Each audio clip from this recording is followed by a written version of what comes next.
Well, as you can see today, the high is going to be 34, and that will be right about dark. And then the temperatures will start to fall. 32 will be the high. It'll fall to 18. Sunday, the high will be 21. The low will be 7. Monday, the high will be 16. The low will be -4. These numbers keep getting lower too, by the way. This could be even colder by the time it gets here. But look at all those chances. Look at all those chances of snow all the way through Thursday before it gets above freezing again. Now, I know what you're thinking. Well, preacher, I live in Canada. That's summertime temperatures. Well, I don't live in Canada. I live in western Arkansas. And so what that means to me is my house wasn't built for -7 or -4. My house, my utilities aren't designed for that. The road crews here don't have the kind of equipment to handle the foot of snow they're calling for next week. So even though you may live in a colder place, you made the choice to live there and you built your house and your cities all accordingly. In the South, we didn't do that. So our roads will probably be shut down for a day or two until our small winter weather crew can get them up and running. And it's going to hurt the supply chain. We're not going to run out of food, but we may run out of the brands or the particular things that we want for a day or two. And there's going to be a chance of freezing pipes. So what I've got to do today is some prep work. I need to get the animals prepared for single-digit temps. They're not used to it either. They're Arkansas chickens. So anyways, we got plenty to do today. And even though it's my day off and I'd like to go do something fun, this is it. So let's hit it. I'll bring you along.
Okay, a little tip on these suet cakes.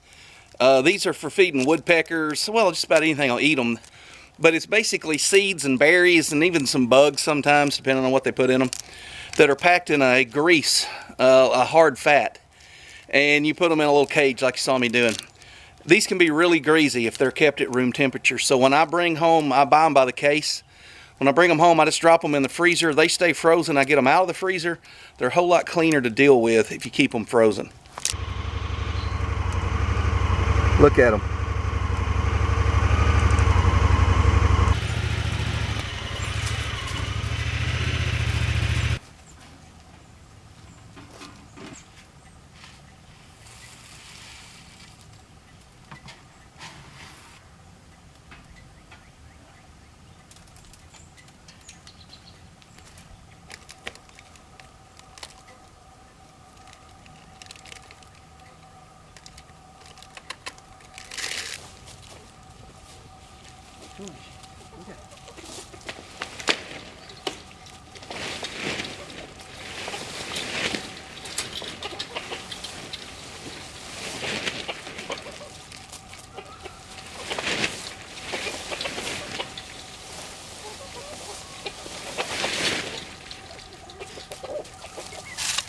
I forgot.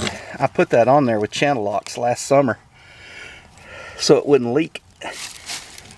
Now I'm gonna have to use the channel locks to get it off. That is on there. It has been on there a long time. We don't ever disconnect it. Most of the time we don't have to disconnect it. Don't get cold enough to be a problem. Here, y'all can watch till the battery runs dead.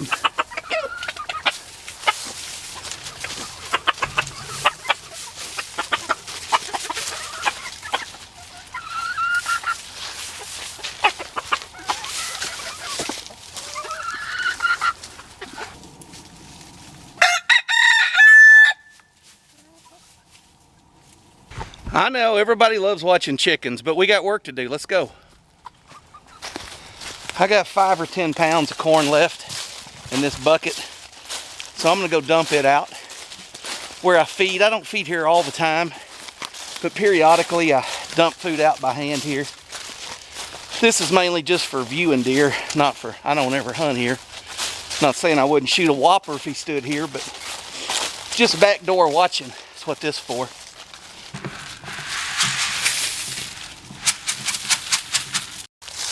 All they got to do is follow the yellow brick road.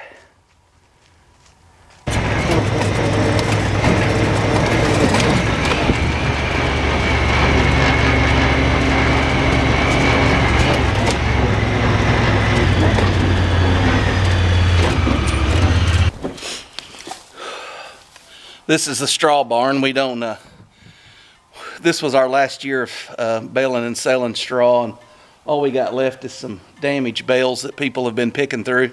We got a good road grader. He does a good job. We've had some that didn't. All right, let me show you what's up here.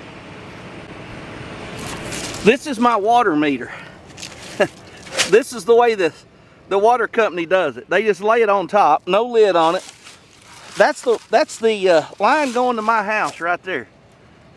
Literally right there. That's not even 3 or 4 inches underground. So if I don't do something with this, it's gonna freeze.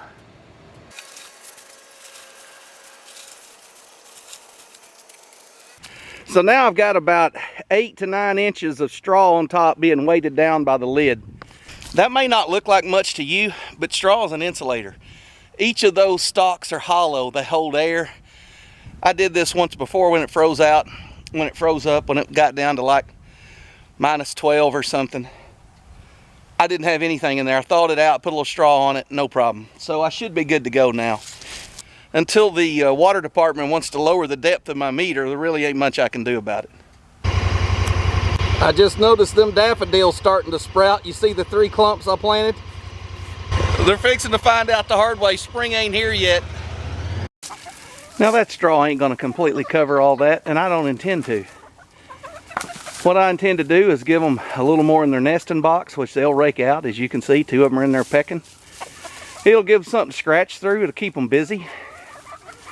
It'll help keep their feet up off the ground.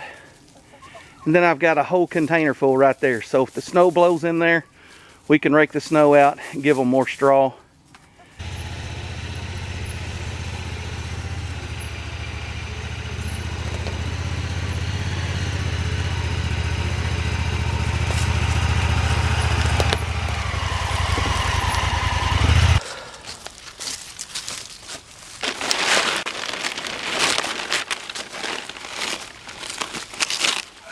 Roast it.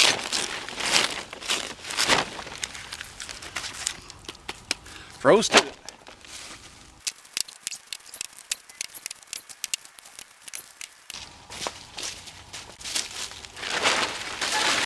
That ought to keep that covered up. I got a couple days worth of wood here, and that's about all I want on the front porch. About 2 days worth.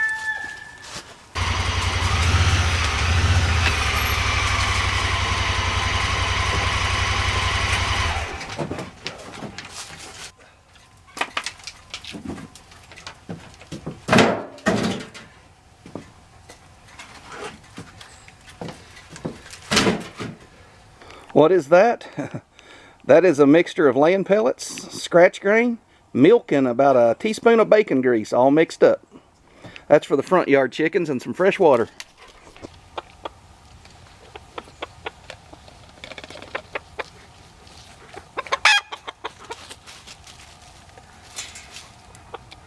Why the fancy chicken feed? Because we have a chicken with only half a beef.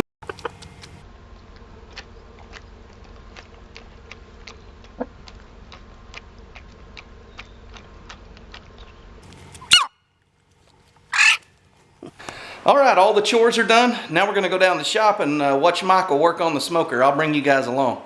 Till then, y'all stay warm. Don't freeze out there.